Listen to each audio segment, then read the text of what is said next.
Bon les amis, pour fêter les 1 an de la chaîne YouTube, j'ai un petit truc que j'ai trouvé dans mon tiroir, que je devais utiliser pour le mariage de mon coloc. Désolé Philippe, j'ai pas utilisé ça pour ton mariage. Et ça fait tellement longtemps que j'ai pas fait la fête avec le confinement que je suis même prêt à faire la fête tout seul pour une occasion nulle dans ma chambre. Donc c'est parti. Canon à confetti, on va voir ce que ça donne. Vous êtes prêts? Oh waouh. Voilà.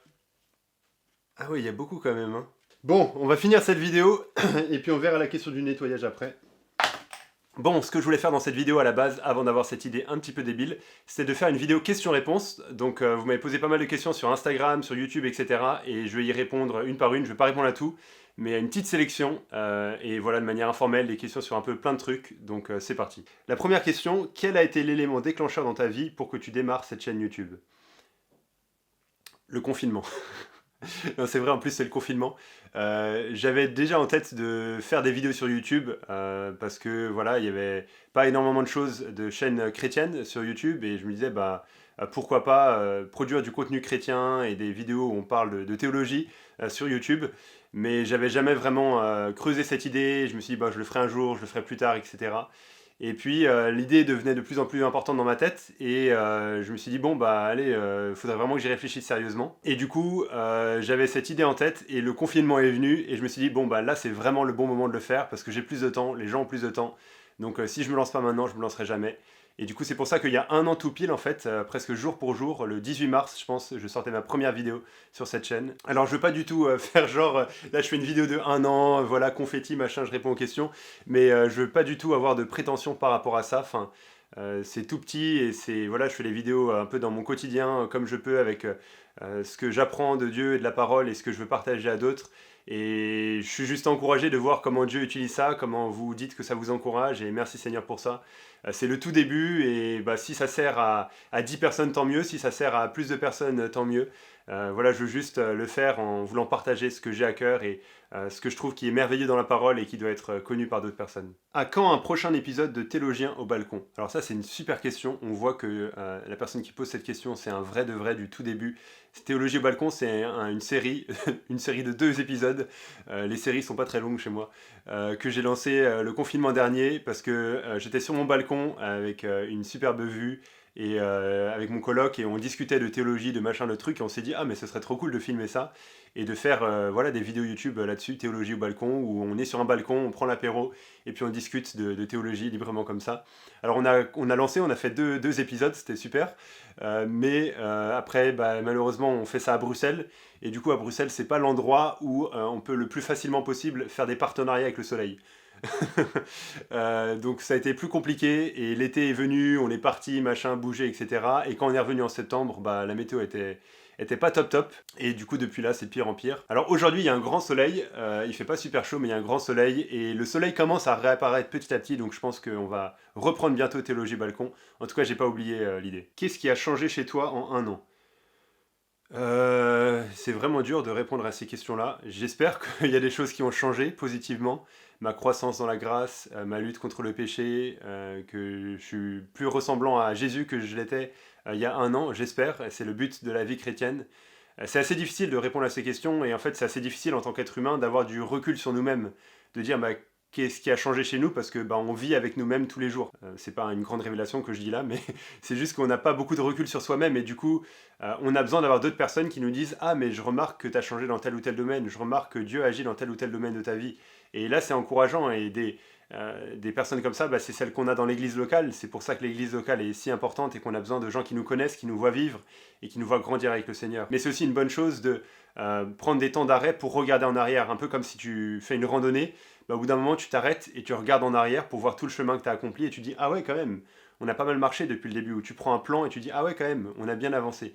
Et d'avoir des moments dans notre vie où on fait ça, je sais pas, à notre anniversaire, à la fin de l'année, à la fin d'un mois, à la fin d'une semaine, peu importe où on fait un peu un bilan de là où on est, de ce qu'on a progressé, de ce qu'on veut faire, de se fixer des objectifs, des défis, bah, c'est une bonne chose et c'est là qu'on voit comment Dieu nous transforme. Est-ce que ta vision de comment allait se dérouler ton projet avant de le débuter est restée le même 1 an après, j'imagine, ou a-t-il changé?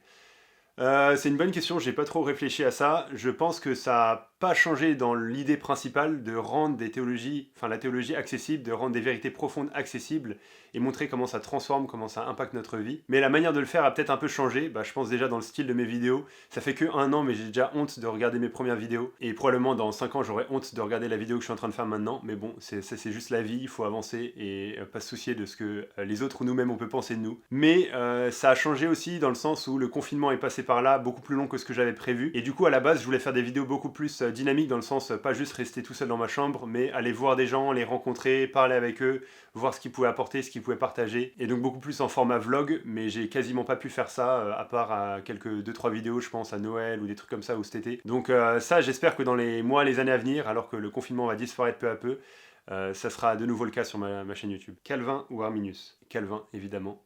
Pourquoi Jésus-Christ et pas un autre? Parce que Jésus est vraiment celui qu'il a dit être. Il a dit « Je suis le chemin, la vérité et la vie. Personne ne peut accéder au Père, à Dieu, sinon par moi. » Et il avait raison quand il a dit ça. C'était vrai, c'est pas juste une punchline pour qu'on se souvienne de lui, mais c'était la vérité. Il est vraiment le seul chemin pour accéder à Dieu. Il est vraiment la seule vérité, le seul qui peut donner la vie éternelle. Et donc pourquoi Jésus-Christ et pas un autre? Parce qu'aucune autre personne ne peut donner ce que Jésus-Christ apporte. Il est le seul et ce qu'il nous apporte est suffisant. La grâce est-elle injuste? C'est une bonne question en fait. La grâce serait injuste seulement si Dieu pardonnait nos péchés juste comme ça. Si Dieu disait « Ah je vous aime beaucoup, et du coup parce que je vous aime, alors vous êtes pardonnés de vos péchés si vous venez à moi. » Et ça, ce serait injuste.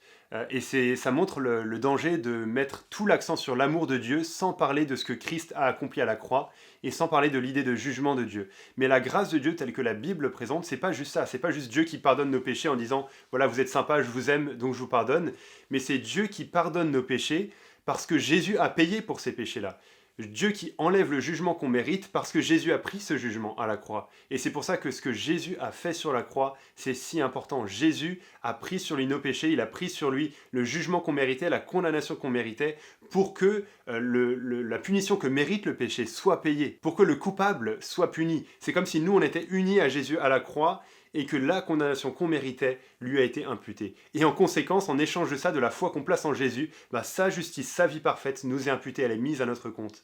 Ça, c'est la bonne nouvelle, la justification, et c'est ce qui fait que la grâce n'est pas injuste. J'ai fait une vidéo là-dessus que je te mets quelque part là-haut ou dans la description, que tu peux regarder pour creuser plus. Mais c'est super important de comprendre ça, parce que sinon, on a juste un Dieu qui pardonne, juste comme ça, sans être juste, alors que l'évangile, ce qui est merveilleux, c'est que Dieu reste juste, tout en déclarant juste celui qui a la foi en Jésus. C'est ce que dit Romains 3, 26. Et là encore, tu peux regarder Romains 3, verset 19, jusqu'à la fin du chapitre 3, en fait, qui montre cette vérité de manière merveilleuse. Tes 5 musiques préférées?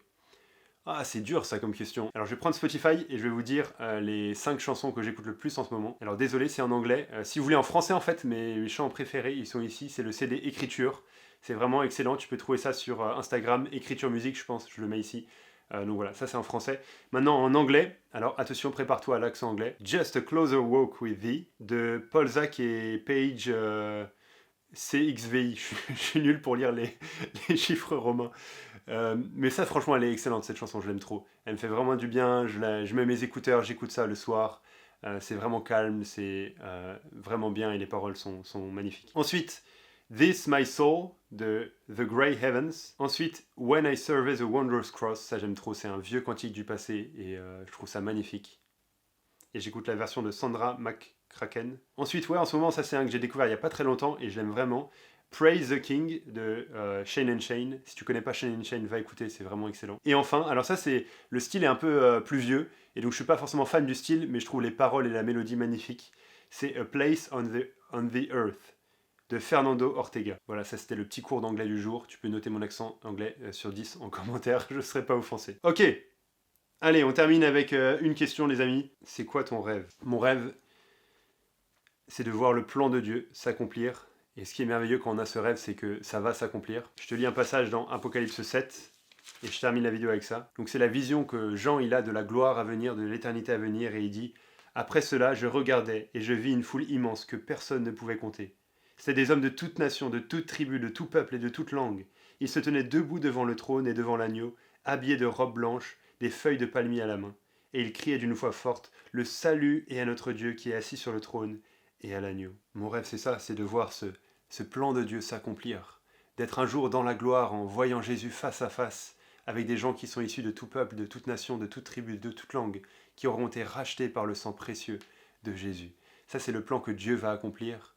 Et pour cela, il utilise des gens faibles et imparfaits comme toi et moi. Et donc ça veut dire que pour voir ce plan s'accomplir, pour voir ce rêve s'accomplir, ben, il faut continuer à agir jour après jour, à être convaincu de la véracité de l'Évangile et de vouloir le partager désespérément, peu importe ce que ça nous coûte, autour de nous. Donc ça, c'est notre mission, c'est notre privilège. Et c'est avec ça que je vous laisse, les amis.